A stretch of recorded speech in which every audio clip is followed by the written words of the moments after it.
Hello and welcome to NCERT camp. Video में हम लोग देखेंगे CBSE class 12 geography chapter 1 population distribution density and growth की MCQ. ये हमारा पार्ट 3 है। आगे बढ़ने से पहले मैं रिक्वेस्ट करूंगा आपसे, अगर आपने चैनल सब्सक्राइब नहीं किया है तो चैनल को सब्सक्राइब करें। आपकी कोई भी डाउट इंक्वायरी होती है तो आप हमसे टेलीग्राम, फेसबुक, इंस्टाग्राम पे जुड़ के आप हमसे क्वेश्चन पूछ सकते हो। स्टार्ट करते हैं क्वेश्चन नंबर 61। क्वेश्चन नंबर 61 में हम लोग देखते हैं the distribution of rural population is not uniform through out the country. तो हमारे कंट्री में अगर हम लोग देखें जो रूरल पॉपुलेशन है, जो गांव में रहने वाले जो लोग हैं, ये बहुत ही यूनिफॉर्म तरीके से डिस्ट्रीब्यूटेड नहीं है। कहीं ज्यादा है, कहीं कम है। बिल्कुल ये ट्रू है। ठीक है, तो हमारा ये जो स्टेटमेंट है ये बिल्कुल ये ट्रू है। दूसरा स्टेटमेंट हम लोग देखते हैं, Sikkim have very high percentage of rural population. Yes, अगर आप सिक्किम को देखें तो वहां पर रूरल पॉपुलेशन जो है वो काफी हाई है। ठीक है, तो ये भी ट्रू है। हमें करेक्ट फाइंड करना है। The states of Goa and Maharashtra have little less than half of their total population residing in village. Goa और महाराष्ट्र की अगर हम लोग बात करें तो वहां 50% से थोड़ा सा कम पॉपुलेशन जो है वो विलेज में रहते हैं। ये गलत है। लिटिल लेस नहीं होगा, ओवर होगा यहाँ पे। तो 3 तो गलत हो गई। हमारी आंसर कौन सी बन जाएगी? 1 एंड 2, ऑप्शन ए। आगे बढ़ते हैं question number 62। According to 2011 census the percentage of population living in village is. तो हमारे कंट्री में जो विलेज में जो रहने वाले जो लोग हैं, इनकी पॉपुलेशन कितनी है? 53.8%, 68.8%, 74.8% या फिर 60.8%। तो देखो, आगे ये इसके आंसर बताने से पहले मैं आपको ये बताऊंगा कि देखो, आपको ये जरूर याद होना चाहिए कि हर 10 सालों में जो है हमारी कंट्री की जो सेंसस जो है ये काउंटिंग होती है। तो 2011 में हुई थी, नेक्स्ट होनी चाहिए 2021 में। कोविड के कारण नहीं हो पाई, अगले साल होगी। तो 2011 में जब काउंटिंग हुई थी तो ये कितना निकल के आया था? ये निकल के आया था ऑप्शन बी, 68.8%। आगे बढ़ते हैं। Assassin region, it is noticed that in almost all the states and union territory, there has been a considerable increase of urban population. ये नोटिस किया जाता है कि जितने भी अर्बन एरिया, जितने भी हमारे यूटी है, यूनियन टेरिटरीज है या फिर स्टेट्स है, उनमें अर्बन एरियाज में पॉपुलेशन इंक्रीज हो रही है। शहरों में, सिटीज में, टाउन्स में पॉपुलेशन जो है वो इंक्रीज हो रही है। ट्रू है, सही है ये।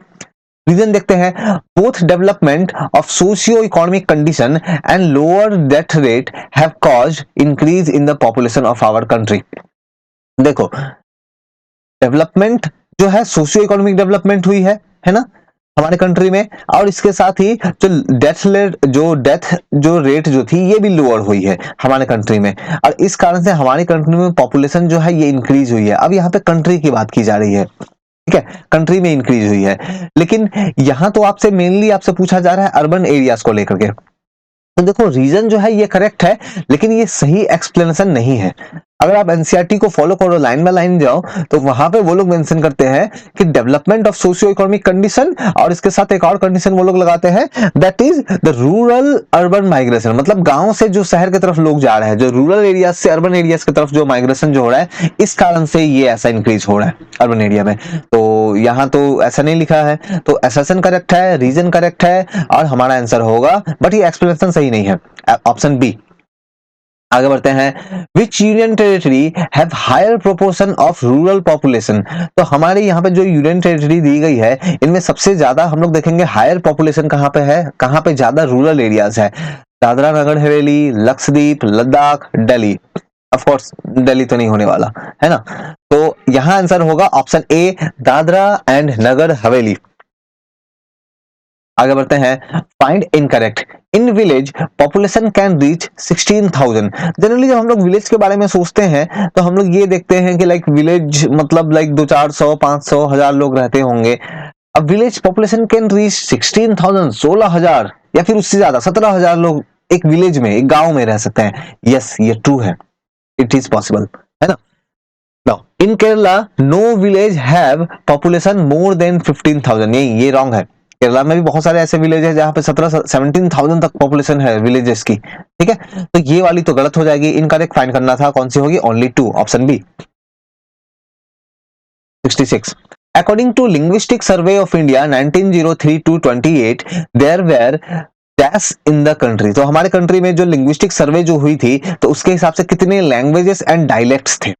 ठीक है, तो ऑप्शंस देखते हैं 179, 554, 119, 554, 179, 744 या फिर 169, 1644 लैंग्वेजेस एंड डायलेक्ट्स।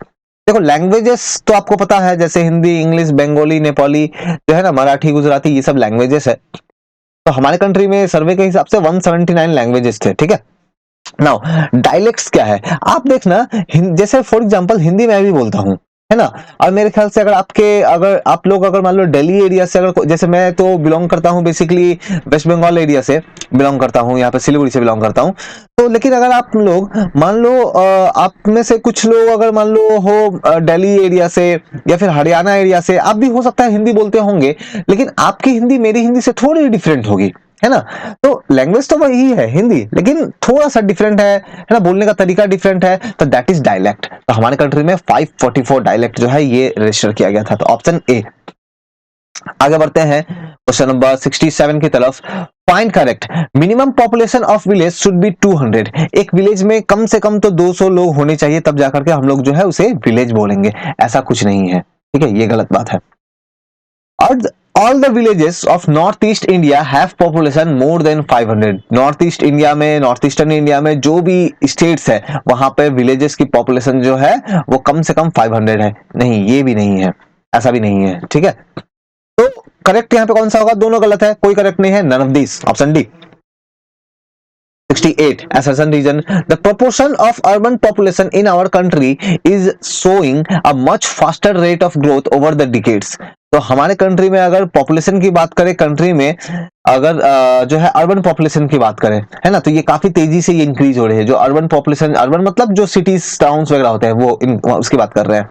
रीजन क्या है, the growth rate of urban population has accelerated due to enhance economic development and improvement in health and hygiene condition.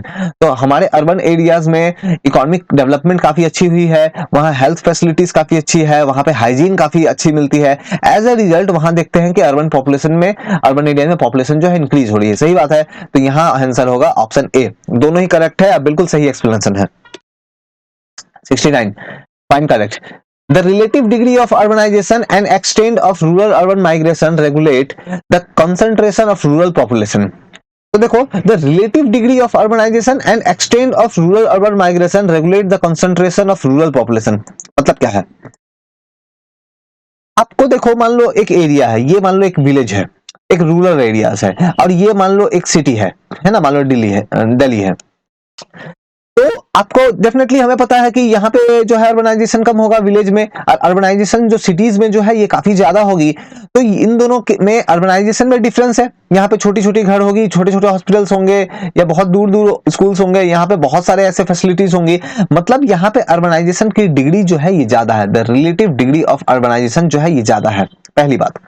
दूसरी बात, the extent of rural urban migration, यहां से तो एज ए रिजल्ट बहुत सारे लोग यहां से यहां जाएंगे, माइग्रेट करेंगे जॉब के तलाश में, काम के तलाश में, पढ़ाई करने के लिए या दूसरी एक्टिविटी के लिए, है ना। तो रूरल अर्बन माइग्रेशन जो है ये भी यहाँ पे ज्यादा होगा, और इससे होगा क्या कि रूरल पॉपुलेशन जो है ये कम होगी, है ना, क्योंकि काफी लोग यहाँ पे मूव करने लगेंगे, अर्बन पॉपुलेशन इंक्रीज होगी। तो यहाँ जो बोल रहे हैं कि ये इसे रेगुलेट करता है, बिल्कुल सही है।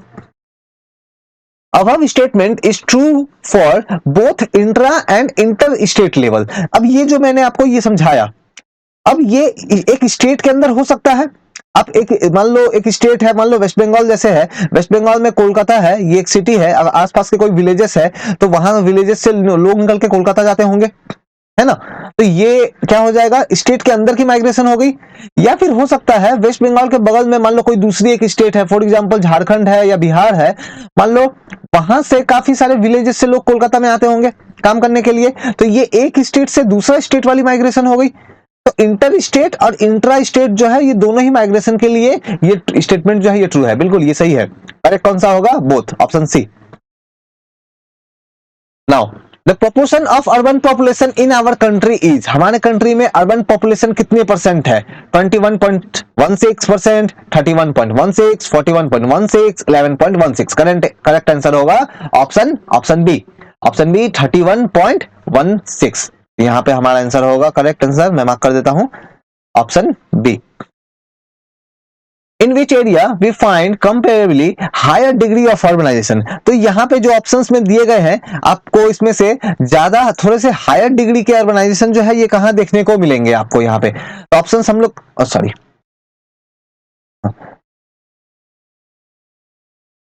जस्ट मिनट, टेक्निकल कुछ एरर हो गया। हाँ, I am sorry for that.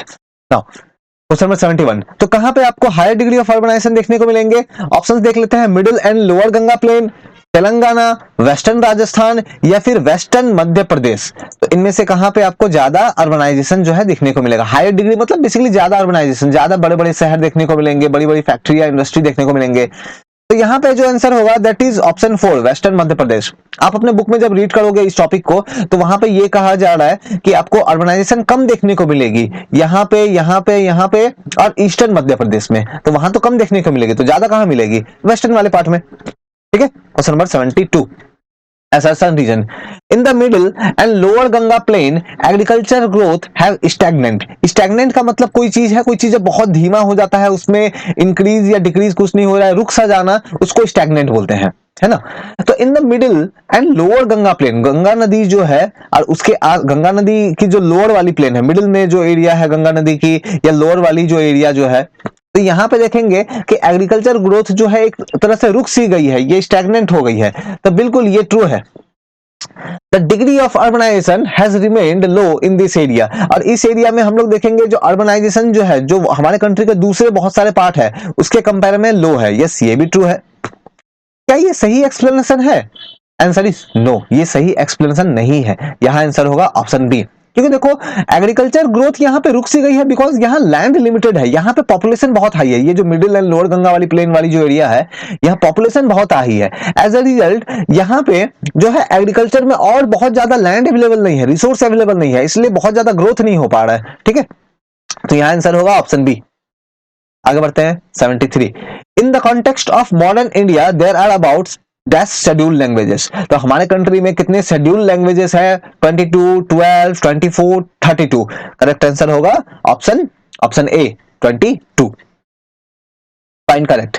Among the scheduled languages, the speaker of Hindi have the highest percentage। देखो शेड्यूल लैंग्वेज तो 22 हो गए, अब उसमें से बहुत सारे अलग अलग लैंग्वेजेस उसमें है ना, जो शेड्यूल कैटेगरी में आते हैं। तो उसमें से जो हिंदी लैंग्वेज है इसको बोलने वाले सबसे ज्यादा लोग हैं। तो ये देखो, ये स्टेटमेंट जो है ये ट्रू हो जाएगी। नाउ स्टेटमेंट टू देखते हैं, the smallest group are Kashmiri and Nepali speakers. और सबसे कम शेड्यूल लैंग्वेजेस में जो सबसे कम बोली जाने वाली जो लैंग्वेजेस है वो कौन कौन सी है? वो है कश्मीर और नेपाली। नहीं, देखो ये गलत हो जाएगी, कश्मीर तो है, नेपाली नहीं। हमारे नॉर्थ ईस्ट एरिया में, हमारे इवन वेस्ट बंगाल के जो नॉर्दर्न एरिया में यहाँ पे काफी सारी ये लैंग्वेजेस बोली जाती है। इसका जो आंसर होगा वो होगा संस्कृत। ठीक है, कश्मीर एंड संस्कृत। ठीक है, तो करेक्ट कौन सा हो जाएगा? Only one. Find incorrect. The linguistic region in the country maintain a sharp and distinctive boundary rather than gradually merge and overlap in their respective border zones। देखो हमारे कंट्री में आपको पता है, फॉर एग्जांपल मैं एक एग्जांपल से समझाता हूँ, है ना। मान लो आप महाराष्ट्र की बात करते हैं, तो महाराष्ट्र में जो है वो, मान लो मैं ऐसे करके बाउंड्री ड्रॉ करता हूँ, मान लो ये ऐसा है, मान लो ये है महाराष्ट्र और उसके बगल में एक और दूसरा, तो यहाँ पे बहुत सारे लोग जो है मराठी बोलते हैं, है ना। एंड ये है गुजरात, बहुत सारे लोग गुजराती बोलते हैं यहाँ पे। ठीक है, तो क्या एकदम क्लियर बाउंड्री है इन दोनों के बीच में कि इस लाइन के इधर में जितने भी लोग हैं वो मराठी बोलने वाले ही हैं, इधर में जितने भी है वो गुजराती बोलने वाली ही है? ऐसा नहीं है, ये एक दूसरे से ओवरलैप्ड है। आपको ये सेंट्रल वाली एरिया में ना मराठी और गुजराती दोनों बोलने वाले जो है लोग जो है दिख जाएंगे। So the linguistic region in a country maintain a sharp and distinct boundary, बहुत ही शार्प बाउंड्री है। ऐसा है क्या? नहीं, ऐसा नहीं है, तो ये तो गलत हो जाएगी। The speaker of major Indian languages belong to 5 language family. तो हमारे कंट्री में जो मेजर जो लैंग्वेजेस के जो ग्रुप बनाए गए हैं, तो टोटल कितने लैंग्वेज फैमिली ऐसे हैं? 5 है। नहीं, 5 नहीं, 4। ठीक है, तो इनकरेक्ट कौन सा है? दोनों ही इनकरेक्ट है, option C. According to standard census definition, the main worker is a person who works for at least। तो मेन वर्कर किसको बोलेंगे डेफिनेशन के हिसाब से, जो सेंसस की स्टैंडर्ड डेफिनेशन है उसके हिसाब से। तो ऑप्शंस देख लेते हैं। 180, जो पर्सन जो है 183 वर्क करता हो इन अ ईयर या फिर 6 मंथ, क्योंकि 183 को अप्रोक्सीमेट करोगे तो लगभग 6 महीने के आसपास का टाइम बनता है। तो 183 एक साल में काम करता हो, या फिर 187 डेज एक साल में काम करता हो, या फिर 183 काम करता हो एक एग्रीकल्चर ईयर में, या फिर 187 डेज काम करता हो एग्रीकल्चर ईयर में। ठीक है, तो यहां पे जो करेक्ट आंसर हो जाएगा वो है option A, 183 in a year. आगे बढ़ते हैं क्वेश्चन नंबर 77 की तरफ। Fine correct. Muslim form majority in Kashmir valley and the Lakshadweep. तो हमारे कश्मीर के जो वैली जो एरिया जो है एंड लक्षद्वीप में अगर हम लोग देखेंगे, वहां पे जो मेजोरिटी जो पीपल्स है वो मुस्लिम धर्म को मानने, जो मुस्लिम पीपल्स है, इस्लाम धर्म को मानने वाले लोग हैं। तो बिल्कुल ये करेक्ट है। दूसरा स्टेटमेंट देखते हैं, the Christian population is distributed mostly in urban area of the country. जो क्रिश्चियन पॉपुलेशन है हमारे कंट्री में, ये ज्यादातर लोग आपको ये अर्बन एरिया में, शहरों में देखने को मिलेंगे। नहीं, ऐसा नहीं है, ज्यादातर जो है आपको रूरल एरिया में देखने को मिलेंगे। तो ये स्टेटमेंट जो है ये तो गलत हो जाएगी। तो करेक्ट कौन सी है? Only one, option A. According to standard census definition, marginal worker is a person who works for. तो मार्जिनल वर्कर कौन है? तो मार्जिनल वर्कर की डेफिनेशन क्या हो जाएगी? तो द पर्सन जो है वो लेस देन 183 डेज काम करता हो इन ईयर में, या फिर अ पर्सन वो 183 डे काम करता हो एक एग्रीकल्चर ईयर में, या फिर एक पर्सन जो मोर देन 183 डेज जो है वो वर्क करता हो एक ईयर में। हम लोगों ने देखा मोर देन 183 वाला तो वो हो गया, वो दूसरा जो मेन वर्कर हो गया वो हो गया ना, तो ये तो होगा नहीं। ऑप्शन ए है यहाँ पे, जो कम काम करता हो, 183 डेज से कम काम करता हो एक साल में, उसको हम लोग बोलेंगे marginal worker. The main concentration of Christian population is not observed along the. तो ये जो एरियाज आपको नीचे ऑप्शंस में मेंशन किए गए हैं, आपको इनमें से कौन सी एरिया में क्रिश्चियन पॉपुलेशन देखने को नहीं मिलेगी? Eastern coast around the Goa, Kerala, Nagaland, Chota Nagpur. तो यहाँ पे अगर आप जो देखो, यहाँ पे कहां पे देखने को नहीं मिलेगी, गलत ऑप्शन पूछ रहे हैं। तो केरला में है, नागालैंड है, छोटा नागपुर है, आपको ईस्टर्न कोस्ट अराउंड गोवा। देखो गोवा जो है उसकी तो वेस्टर्न कोस्ट में मिलेगी ना, ईस्टर्न में तो कोस्ट ही कहाँ है, ईस्टर्न में तो लैंड है। ठीक है, तो ईस्टर्न नहीं होना चाहिए था, यहाँ पे होना चाहिए था वेस्टर्न कोस्ट होना चाहिए था। तो हमारी ऑप्शन ए हो जाएगी। Find incorrect. Jain have major concentration in the urban area of Rajasthan, Gujarat and Maharashtra. तो जो जैन धर्म को मानने वाले जो लोग हैं, आपको मेनली आपको ये दिख जाएंगे कहाँ पे? राजस्थान, गुजरात एंड महाराष्ट्र। जनरली इस एरिया के अर्बन एरियाज में ये लोग रहते हैं। ट्रू है ये? हमें इनकरेक्ट फाइंड करना है। The Buddhist are concentrated mostly in Maharashtra. Maharashtra में अगर आप देखोगे तो वहां पे बहुत बड़ी पॉपुलेशन है बुद्धिस्ट धर्म को मानने वाले लोगों की। ये भी करेक्ट हो जाएगी। तीसरा स्टेटमेंट देखते हैं, the other area of Buddhist majority are Sikkim, Tripura, Lahaul Spiti in Arunachal Pradesh. और जो दूसरे एरियाज है जहां पे आपको बुद्धिस्ट पीपल जो है मेजोरिटी में देखने को मिलेंगे, बहुत ज्यादा देखने को मिलेंगे, वो है सिक्किम में, त्रिपुरा में, है ना, आपको लद्दाख में भी देखने को मिलेंगे। ठीक है, एंड लाहौल स्पीति इन अरुणाचल प्रदेश। देखो ये गलत हो जाएगा, अरुणाचल प्रदेश में भी बहुत सारे बुद्धिस्ट पीपल है। ठीक है, एंड लाहौल स्पीति में भी बहुत सारे हैं, लेकिन बात यह है कि ये जो लाहौल एंड स्पीति जो है ना, ये अरुणाचल में नहीं है, ये लाहौल स्पीति जो है ये हिमाचल प्रदेश में है। ठीक है, तो यहाँ पे इन हिमाचल प्रदेश अगर लिखा होता तब जाके ये करेक्ट होता। तो यहाँ पे गलत हो जाएगी, यानी कि ये तो हो जाएगी 3 ऑप्शन हमारी। Question number 81, find incorrect. Incorrect find करना है आपको। Now, physiological and agricultural density in our country provide better insight into the human-land ratio in terms of pressure of population on the total cultivable land.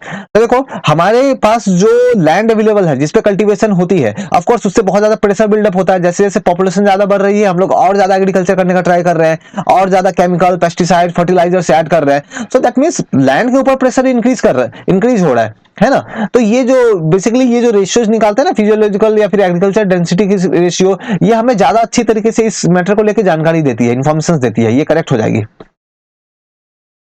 Zoroastrians are the concentrated in small pockets scattered throughout the northeast of our country.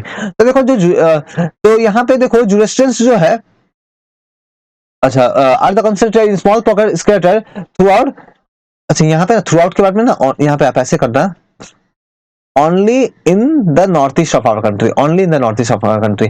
तो ये जो जुरेस्ट्रियन धर्म को मानने वाले लोग हैं, इस फेथ को फॉलो करने वाले जो लोग हैं, ये हमारे नॉर्थ ईस्ट एरिया में सिर्फ जो है वो देखने को मिलेंगे। वहां पे जो है बहुत कम पॉपुलेशन उनकी है, वो भी स्कैटर्ड है। ये गलत हो जाएगी। सिर्फ नॉर्थ ईस्ट नहीं, पूरे कंट्री में मिलेगी आपको। ठीक है, पूरी कंट्री में मिलेगी। ऑल्दो यस स्कैटर्ड है, बहुत ही ज्यादा स्मॉल पॉपुलेशन है, तो ये तो गलत हो गई। तो इनकरेक्ट कौन सा हो जाएगा? Only 2, option B. 82. Point correct. The population of India, according to their economic status, is divided in 4 groups. तो हमारे कंट्री में देखेंगे जो पॉपुलेशन जो है उसको 4 कैटेगरी में डिवाइड किया गया है इकोनॉमिक स्टेटस के हिसाब से। नहीं, ये गलत है, 4 नहीं 3. The main worker, non worker are the 2 group of the above mention group. तो ये जो 3 मैंने बताया ना, तो इसमें तो एक हो गए मेन ग्रुप, सही बात है, दूसरी नॉन वर्कर्स, मेन वर्कर्स हो गए, दूसरे हो गए नॉन वर्कर्स हो गए, ठीक है। तो यहाँ पे जो है टोटल 3 ग्रुप है, ठीक है। आप मुझे कमेंट करके बताओ, ये देखो ये दोनों जो ग्रुप कैटेगरी बता रहे हैं सही है, थर्ड वाली कौन सी है बता पाओगे आप? कमेंट करके आप बताना तो मुझे। तो यहाँ पे तो ये वाली करेक्ट हो जाएगी और 1 जो है वो रॉन्ग हो गई। तो करेक्ट कौन सा होगा? Only 2, option B. आप मुझे कमेंट करके बताना कि वो थर्ड वाली कौन सी है। 83. It is observed that in India 2011 the proportion of worker both main and marginal is only. तो हमारे 2011 के सेंसस के हिसाब से जो वर्कर्स है, मार्जिनल वाले, मेन वाले जो 183 डे से ज्यादा काम करते हैं और मार्जिनल जो 183 डे से कम काम करते हैं, इन दोनों की combined population total working population में अगर आप फाइंड करो तो कितनी निकल के आती है? तो ये निकल के आती है लगभग 39.8%, लगभग 39.8%। मैंने थोड़ा देर पहले आपको जो है वो main worker and marginal worker जो है आपको बताया था, तो आई होप आप लोगों को जरूर समझ में आया होगा वो मेन वर्कर। अच्छा, मैं आपसे बिल्कुल रिक्वेस्ट करूंगा, अगर किसी भी क्वेश्चन में अगर आप लोगों की डाउट अगर होती है तो आप लोग बिल्कुल मुझे कमेंट करके पूछना, या फिर आप टेलीग्राम पे, जैसे मैंने बताया, फेसबुक पे, इंस्टाग्राम पे आप जुड़ के मुझसे क्वेश्चन पूछ सकते हो, ठीक है। आगे बढ़ते हैं, तो यहाँ पे आंसर हो गई option C. The proportion of working population of the state and the union territory show dash variation। तो हमारे कंट्री में अगर आप देखो यूनियन टेरिटरी को और स्टेट्स को, तो वहां पे जो वर्किंग पॉपुलेशन जो है, जितने जो लोग काम वर्क में इन्वॉल्व है, तो बहुत ज्यादा वेरिएशन है, बहुत ज्यादा वेरिएशन। अगर कैसी वेरिएशन है? बेसिकली डैश वेरिएशन है, तो मॉडरेट वेरिएशन है, ऑप्शन सी होगी। देखो इसका मतलब क्या है कि मान लो ऐसा नहीं है कि 100 पीपल में से मान लो 80 पीपल गुजरात में काम करते हैं, वर्किंग है, और मान लो बिहार में 100 पीपल में से सिर्फ 30 लोग काम करते हैं, तो ये तो बहुत ज्यादा चेंज हो गया ना, 80 एंड 30।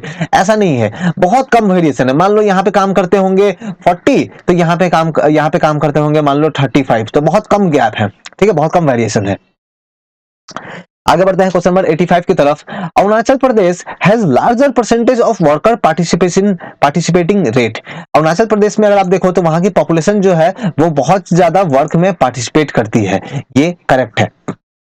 रीजन क्या है? The work participation rate tends to be higher in the area of lower level of economic development due to substance और near substance economic activity. Yes, ये भी ट्रू है। देखो हायर पार्टिसिपे आपको जो है, आपको विलेजेस में आप देखोगे कि वहां पे जो है पार्टिसिपेशन रेट जो है, या फिर जहां पे इकोनॉमिक डेवलपमेंट उतना ज्यादा नहीं है, तो वहां पे वर्कर की पार्टिसिपेशन रेट जो है वो ज्यादा होगी। क्यों? क्योंकि वहां पे उतनी फैसिलिटी नहीं है, ज्यादातर लोग अपने काम जो है वो हाथों से ही करते हैं, है ना। जैसे फॉर एग्जांपल एक मान लो एक बड़ी सी लैंड है, ये लैंड अगर मान लो किसी अर्बन एरिया में होगी, अब इसकी प्लगिंग करनी है, तो एक पर्सन ट्रैक्टर लेके आएगा, अब वो अकेले जाके इसकी प्लगिंग कर देगा, है ना, तो एक पर्सन से काम हो गया। लेकिन यही लैंड अगर मान लो किसी रिमोट एरिया में है, किसी विलेज एरिया में है, तो वहां पे हो सकता है ट्रैक्टर की फैसिलिटी अवेलेबल ना हो, तो आपको इस लैंड में आपको जो है 10 लोग काम करते हुए दिख जाएंगे, 10 लोग वो कुदाल फावड़ा लेके उसको काम कर रहे होंगे। तो यानी कि यहाँ पे आपको ज्यादातर लोग दिखेंगे जो वर्किंग में इन्वॉल्व है, ठीक है। क्यों? क्योंकि सब्सटेंस मेथड है, मतलब पुरानी मैनुअल मेथड ज्यादा है, मशीन्स, मॉडर्न टेक्नोलॉजी कम यूज हो रही है। तो बिल्कुल सही एक्सप्लेनेशन है, हमारा आंसर होगा option A. Dash has less percentage of worker. तो यहाँ पे जो कंट्री, यहाँ पे जो स्टेट्स ऑप्शन में दिए गए हैं, आपको बताना है इनमें से कौन सी स्टेट्स में वर्कर की पॉपुलेशन जो है वो लेस है, ठीक है। नागालैंड, सिक्किम, कर्नाटक, गुजरात। तो करेक्ट आंसर होगा ऑप्शन डी, गुजरात।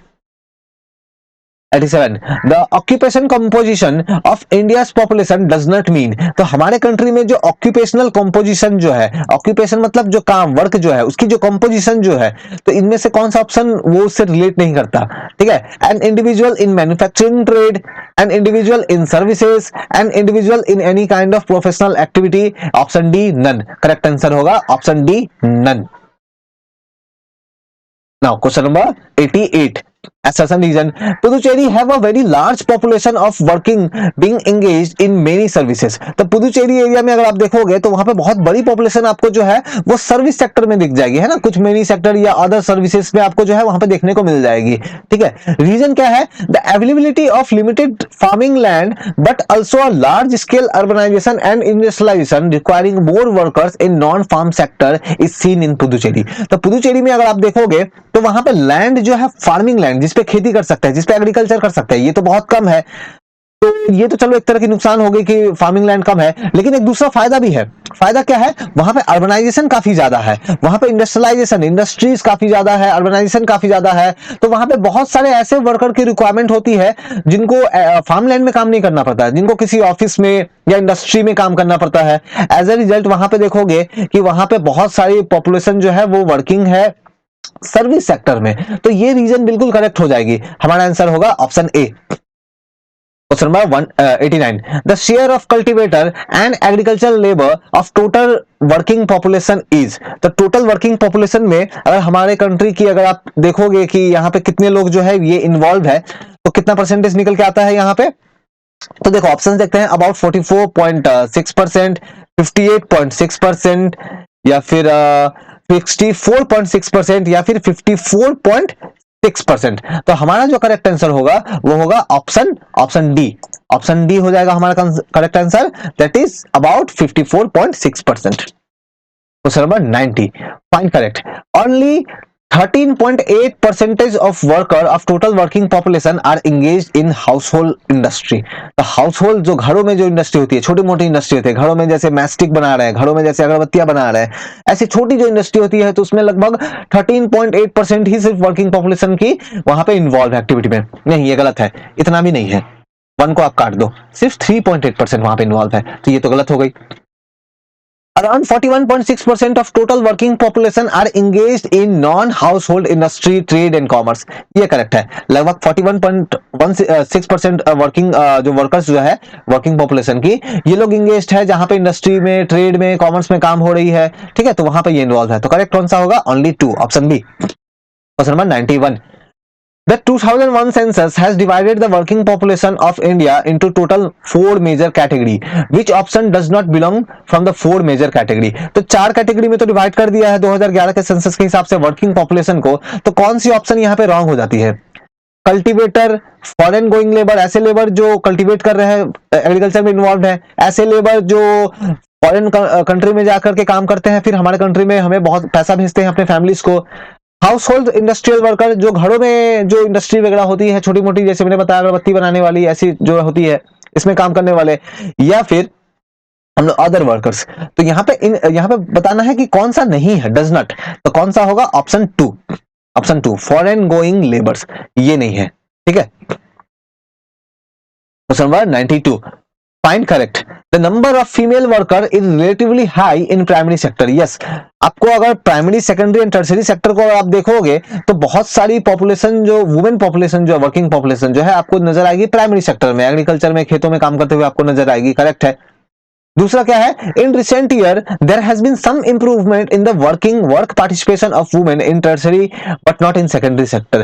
देखो, वर्किंग पॉपुलेशन वुमेन्स की बहुत ज्यादा इन्वॉल्व है प्राइमरी सेक्टर में, लेकिन हमारी गवर्नमेंट ये ट्राई कर रही है कि उनकी बहुत बड़ी पॉपुलेशन, उनकी पॉपुलेशन जो है वो शिफ्ट करनी चाहिए सेकेंडरी सेक्टर में, टर्शियरी सेक्टर में, सर्विस सेक्टर जो है इसमें, ठीक है। तो इसके लिए गवर्नमेंट बहुत सारा वर्क कर रही है और इसमें कुछ इंप्रूवमेंट भी नजर आया है, ठीक है, इंप्रूवमेंट नजर आया है। अब हमें बहुत सारी वुमेन्स जो है धीरे धीरे नजर आने लगी है टर्शियरी सेक्टर में, सर्विस सेक्टर में, ठीक है। टर्शियरी सेक्टर मतलब सर्विस सेक्टर में नजर आने लगी है, लेकिन सेकेंडरी सेक्टर में नहीं। देखो ये गलत हो जाएगा, हमें टर्शियरी सेक्टर में भी वुमेन्स का पार्टिसिपेशन धीरे धीरे नजर आ रहा है, इंप्रूव हो रहा है, और सेकेंडरी में भी, तो यहाँ नॉट बोलना नहीं होगा, है ना, तो सेकेंडरी में भी आपको जो है ये नजर आएगा। तो करेक्ट कौन सा है? ओनली 1।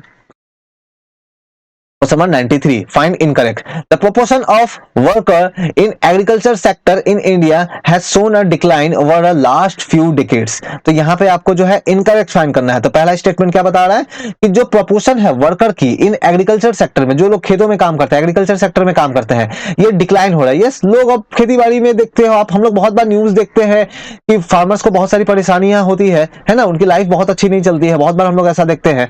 तो यस, बहुत सारे लोग फार्मिंग नहीं कर रहे, छोड़ रहे हैं ऐसा, तो ये कम हो रहा है धीरे धीरे। दूसरा statement, the participating rate in secondary and tertiary sector have registered stagnation.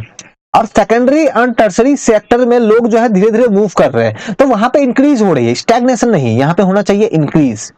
Increase presently sectoral shift in economy of country is seen. Yes, primary sector से बहुत सारे लोग शिफ्ट कर रहे हैं सेकेंडरी में एंड टर्सरी में, तो इसको ये क्या हो रहा है, एक सेक्टर से दूसरे सेक्टर में लोग शिफ्ट कर रहे हैं, तो सेक्टोरल शिफ्ट देखने को मिल रहा है। यस, ट्रू है। ये इनकरेक्ट बताना था, कौन सा इनकरेक्ट हो जाएगा, ओनली टू, ये टू है, इनकरेक्ट है। Find correct. The spectral variation of working participation rate is different sector in country is very wide। ठीक है, पहला स्टेटमेंट है। दूसरा statement, the state like Himachal Pradesh and Nagaland have very large share of cultivators. तीसरा statement, on the other hand the state like Bihar, Andhra Pradesh, Madhya Pradesh have higher population proportion of agriculture labour. आपको correct find करना है, कौन सी करेक्ट होगी, 1 and 2, 2 and 3, 1 and 3 या all of the above. ये जो question है ये मैं आपके लिए छोड़ के जा रहा हूं, आप इस क्वेश्चन को ट्राई करो, आप इस क्वेश्चन की आंसर जो है वो कमेंट करो, और इसकी आंसर जो है मैं आज ही मैं इवनिंग में रात के 8 बजे जो है मैं प्रोवाइड कर दूंगा। ठीक है, रात के 8 बजे जो मैं है कम्युनिटी पोस्ट जो होती है वहां पे मैं डाल के प्रोवाइड कर दूंगा, अपने टेलीग्राम ग्रुप में भी डाल के प्रोवाइड कर दूंगा। ठीक है, तो आपको आंसर मिल जाएगी, लेकिन उससे पहले मैं चाहूंगा कि आप जरूर इस क्वेश्चन को जो है वो ट्राई करो, क्वेश्चन नंबर 94।